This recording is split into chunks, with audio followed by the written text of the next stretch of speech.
Hello everyone, this is Radhika and I welcome you all to Chapter Hunt. In today's session, we'll do Class 7 Science Chapter 3 Fiber to Fabric Part 2. In Part 1, we studied about fiber, types of fiber and about wool, various steps used in making wool. And now in this part, we will study about silk. Silk, which is one of the most precious fabric in the world, and most people they love to wear silk apparels on special occasions. So if you have not watched part 1 video, do watch that before so that you understand the complete chapter and score good marks. So let's get started. The first question in this is, name the natural fiber obtained from insects.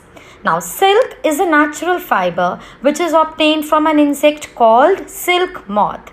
So, silk fibers are also animal fibers. Silk fiber is made up of a protein. Silk is the strongest natural fiber. Silkworms spin the silk fibers. Now, we have come across this word several times. What silk is and how it is obtained. Do you know the source of silk fiber? Is it plant or animal? Yes, it is an animal fiber. Silk क्या है? एक soft, smooth, natural fiber. और silkworm is a small worm which gives us silk thread. इसी में से आपको बहुत सारे short answers, fill in the blanks, MCQ भी बन जाते हैं कि सिल्क किस इज़ अ नेचुरल फाइबर, ये एक एनिमल फाइबर है, कौन से इंसेक्ट से मिलता है, सिल्क मॉथ से बनता है एंड सिल्क वर्म को स्पिन करके हमें सिल्क फाइबर मिलते हैं. सिल्क क्या है? एक strongest natural fibre. So many questions, small multiple choice questions from this one question.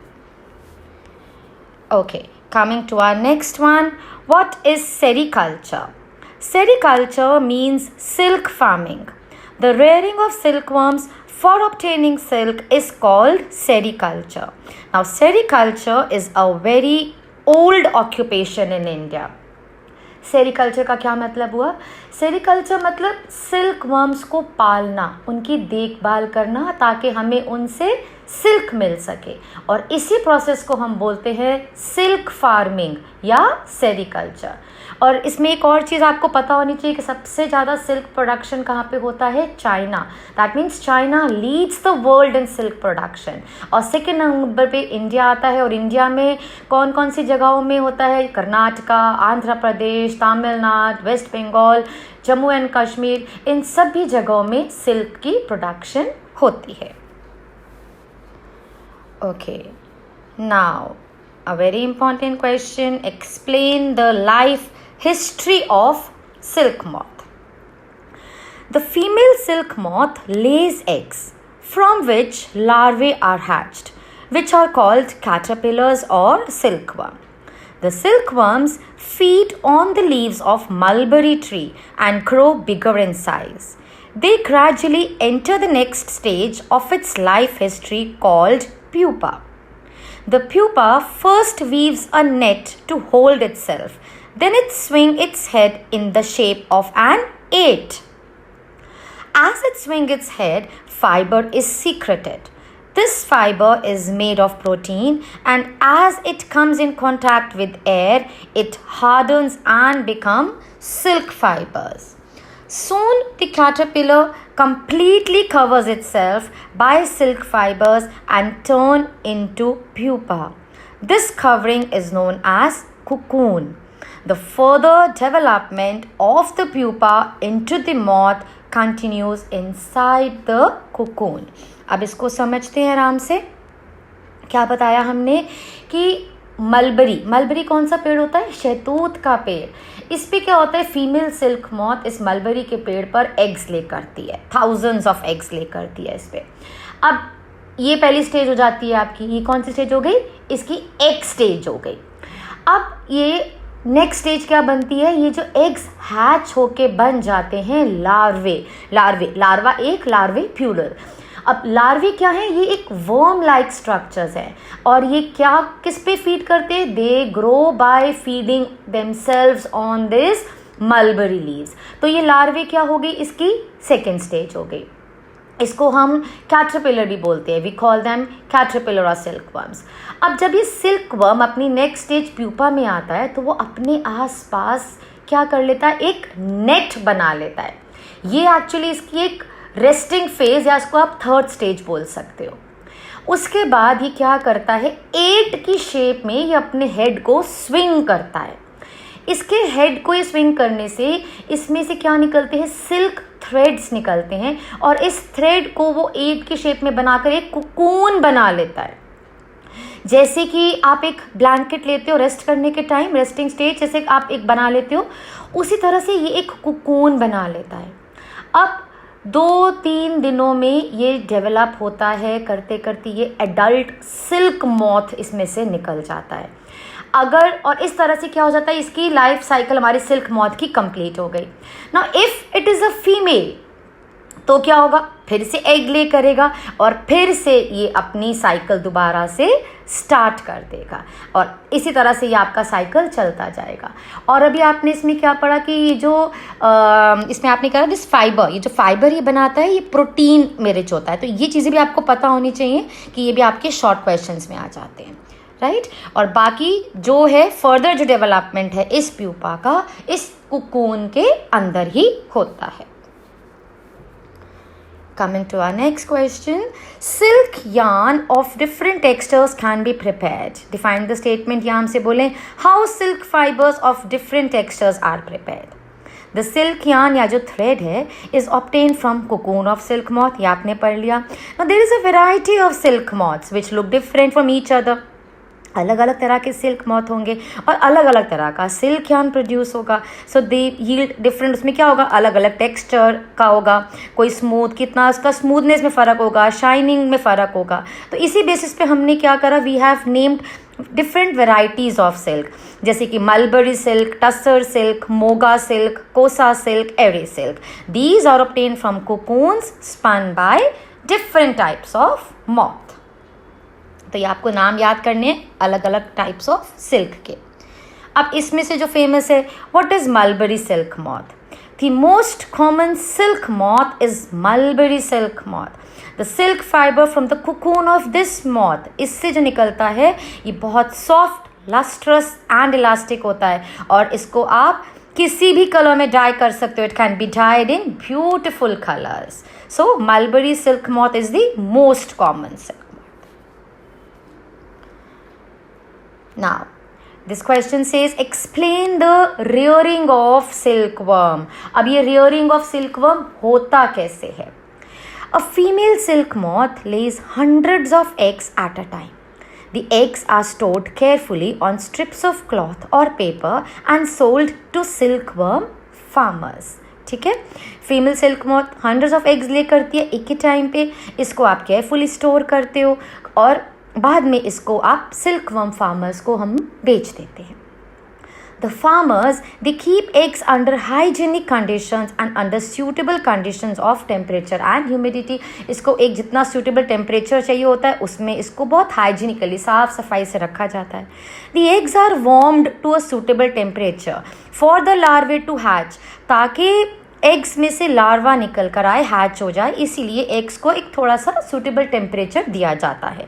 The larvae are kept in clean bamboo trays with fresh chopped mulberry leaves. हमने देखा, क्योंकि हमें पता है, अभी हमने क्या पढ़ा था कि लार्वा जो होता है वो मलबरी लीव्स को ही खाते हैं, तो इसीलिए उनको the larvae are kept in clean bamboo trees with freshly chopped mulberry leaves वहाँ पर रखी जाती हैं।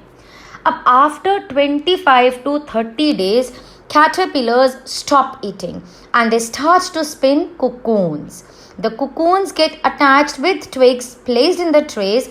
The caterpillar or silkworm spins the cocoon inside, which develops the silk moth. अब आपने इसमें समझा क्या है कि सिल्क मॉथ से कुकून बनने की कहानी आप समझ रहे हो, ठीक है, कि एग्स हैच हो गए लार्वा या कैटरपिलर जैसे सिल्क मॉथ में। अब ये जो लार्वा है ये 25 से 30 डेज तक ये खूब अच्छे से मलबरी लीव्स को खाते हैं। अब इसके बाद 2 या 3 हफ्ते में, ये जब फाइबर जो अपने आसपास ये बना लेते हैं, उसमें क्या होता है, उसमें ये प्रोटीन होता है, ये आपने पढ़ा। अब ये इस कोकून में रहते हैं और उसके 2-3 हफ्ते के बाद ये कोकून को तोड़कर ये मॉथ जो है ये बाहर निकल आता है। सो दिस इज हाउ आपका एक कोकून निकलता है सिल्क मॉथ में से। देखो आपका ये एक तरह से इसमें से आप समझ सकते हो, आप I have given you a flow chart कि सिल्क मॉथ ने क्या किया, आपके बहुत सारे एग्स ले हुए, एग्स में से हैच होके लार्वा बना, फिर लार्वा में से उन्होंने अपने आसपास एक कोकून बिल्ड कर लिया और जब अच्छे से लार्वा ने 25 से 30 दिन तक खूब सारी मलबेरी लीव्स खाई और अप्रॉक्सीमेटली 2 या 3 वीक्स के बाद इसमें से क्या निकल आता है, इस कोकून को तोड़कर एडल्ट मॉथ निकल आता है। और ये इस तरह से इसकी लाइफ साइकिल सिल्क वर्म की पूरी हो जाती है। एंड वी डिस्कस्ड कि अगर फीमेल होगी silk moth then again it will lay eggs and this cycle will restart all over again. So this is the life cycle of a silk moth. Okay. Explain the process of obtaining silk from cocoon. अभी आपने क्या पढ़ा था कि silk moth से cocoon कैसे बना, उसकी कहानी समझी। अब हम बात करेंगे कि इस कोकून से अल्टीमेटली हमें सिल्क फाइबर कैसे बना। Processing of silk. The cocoons are collected. These cocoons are then kept under the sun or boiled or exposed to steam to kill the insect inside them. Silk बनाने के process में silk worm को ज़िंदा ही उबाल दिया जाता है, क्योंकि इसी कोकून के अंदर होता है सिल्क वर्म। वही सिल्क वर्म 25 से 30 दिन तक सिल्क मॉथ बन के बाहर निकलेगा, इसीलिए ताकि वो मर जाए और आपको सिल्क मिल सके, इस कोकून को बॉइलिंग वाटर में डाल दिया जाता है या इसको धूप में रख के उस इंसेक्ट को मार दिया जाता है। The resulting fibre is known as raw silk. The silk fibres separate out. The process of taking out threads from the cocoon for use as silk is called reeling of silk. ये ज़रूर याद रखिएगा, the process of taking out threads from the cocoon for use of silk is called reeling of silk. Reeling is done in special machines. Silk fibers are then spun into silk threads. This is called spinning of fibers. And then these threads are woven into silk fabric by weavers. तो क्या हुआ, जैसे ही cocoon के बनने के बाद आपने क्या किया, सिल्क वर्म को आपको किल करना पड़ेगा। वाई? सो दैट हमें पूरा सिल्क मिल जाए। अगर हम सिल्क वर्म को किल नहीं करेंगे तो वो क्या होगा, वो 2-3 हफ्ते के बाद क्या करेगा, वो बाहर निकल जाएगा और ये कवरिंग टूट जाएगी, हमें डिज़ायर्ड सिल्क नहीं मिलेगा। इसीलिए यही रीज़न है कि हम इन कोकून्स को बॉईल करते हैं और उस बेचारे सिल्क वर्म को हम मार देते हैं और ईजिली फिर हम इसकी आउटर कवरिंग को तोड़ देते हैं और सिल्क फाइबर हमें मिल जाते हैं। तो अब आपने देखो, इसमें again I am given you flow charts. आपने 3 प्रोसेस क्या याद रखने हैं। कोकून से फाइबर बनने का प्रोसेस हुआ रीलिंग, फाइबर से आपने जब यान बनाए उसको बोलोगे आप स्पिनिंग, एंड यान से जब अल्टीमेटली फैब्रिक बन गया वो प्रोसेस होता है वीविंग। अब देखो again one more flow chart for you all. 5 steps क्या हैं आपके प्रोसेसिंग ऑफ सिल्क के। पहले तो आपने कोकून्स कलेक्ट करे सारे, फिर उसको बॉईल किया या सन में रखा, फिर कौन सा प्रोसेस आया, रीलिंग। रीलिंग क्या हुआ कि कोकून से आपने फाइबर को एक्सट्रैक्ट करने के प्रोसेस को रीलिंग कहते हैं। रीलिंग के बाद बना स्पिनिंग। स्पिनिंग क्या हुआ कि फाइबर तो एक्सट्रैक्ट हो गया, अब फाइबर से जो यान बनने का प्रोसेस है वो होता है स्पिनिंग, जिसको कि आप मैनुअली और आजकल या तो फैक्ट्रीज में भी करा जाता है। और फिर इसी स्पिनिंग के बाद कौन सा प्रोसेस आता है, वीविंग। अब ये जो यान आपको मिला, इस यान को अल्टीमेटली फैब्रिक में बनाया जाता है, हॉरिजॉन्टली और वर्टिकली इसको वीव करा जाता है, लूम्स पे भी वीविंग होती है। ये सारा प्रोसेस, अब आपको ये 5 प्रोसेस आपको याद रखने हैं कि these are the 5 steps actually in the processing of silk. So I hope this is clear. एक बार दोबारा से इसको पढ़ना, अ लिटिल टिपिकल, थोड़ा सा इंपॉर्टेंट क्वेश्चन है, बट इसको 2 बार आप सुनोगे तो आपको समझ में आ जाएगा। Now this is the last topic for our chapter this. What do you know about discovery of silk? Have you ever wondered that how this fiber was discovered? Actually, approximately 5,000 years back by the mankind, this fiber was discovered. Now, the exact time of discovery of silk is perhaps unknown. According to an old Chinese legend, the Empress Si Lungqi was asked by the Emperor Huangdi to find out the cause of damaged leaves of mulberry trees growing in the garden. उन्होंने क्या बोला, Chinese king ने बोला अपनी wife को, कि empress को, कि ये क्या रीज़न है कि मलबरी ट्रीज़ की जो सारी लीव्स हैं ये डैमेज क्यों हो रही हैं.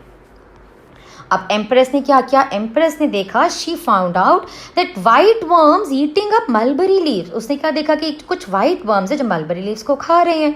She also notice that they were spinning shiny cocoons around them. उसने ये नोटिस करा कि ये जो आसपास अपने एक शाइनी कुकून सा कैसे डेवलप कर रहे हैं. Accidentally, a cocoon dropped into her cup of tea and a tangle of delicate threads separated from the cocoon. अब गलती से बाय चांस क्या हुआ कि जो कुकून था वो उसकी चाय के कप में गिर गया. और हमने ये पढ़ा है कि कुकून को जब गर्म पानी में डाल देते हैं, बॉईल कर देते हैं या सन में रख देते हैं तो वो क्या हो जाता है, उसके अंदर से सिल्क थ्रेड्स निकल आते हैं. तो वही चीज़ हुई. अब उसने क्या देखा, जब ये गिर गया चाय के कप के अंदर तो बहुत सारे डेलिकेट थ्रेड सेपरेट होने लगे. और उसने नोटिस किया कि ये तो बहुत ही शाइनी सा थ्रेड आ रहे हैं. तो इसी तरह से this is how silk industry began in China and was kept a closely guarded secret for 100 of years. अब इसी तरह से आपका ये जो सिल्क फाइबर है ये डिस्कवर हुआ, बट ये जो चाइना है इसने बहुत टाइम तक, ओवर 1000 ऑफ ईयर्स तक, ये जो सीक्रेट ऑफ सिल्क था ये अपने पास ही रखा, किसी को पता नहीं लगने दिया. अब इसी से एक क्वेश्चन बनता है कि what is silk route. Traders and travelers they introduce silk to other countries. Then afterwards क्या हुआ कि traders और travelers ने introduce किया silk to various parts of the world.